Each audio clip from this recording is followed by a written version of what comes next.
Ang kadalisayan ay isang kinakailangan ng panalangin.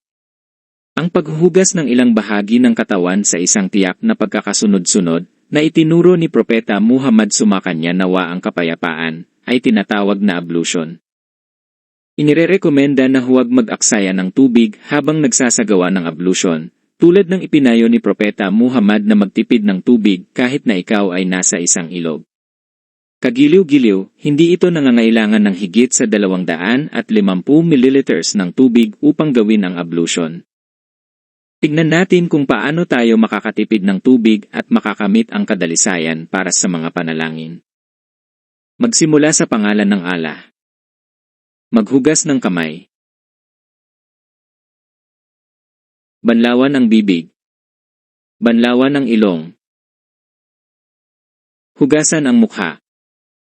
Hugasan ang kanang braso mula kuko hanggang siko. Hugasan ang kaliwang braso sa parehong paraan. Punas sa ibabaw ng iyong ulo at sa paligid ng iyong mga tainga.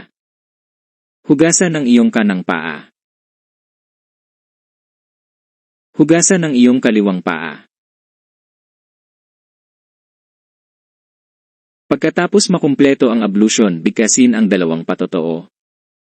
Upang makinig sa tawag sa panalangin o upang makinig sa unang kabanata ng Quran o upang malaman ang 3 posisyon sa panalangin o upang malaman ang 5 pundasyon ng Islam, mangyaring ay click ang back button o pindutin ang home upang bumalik sa pangunahing pahina.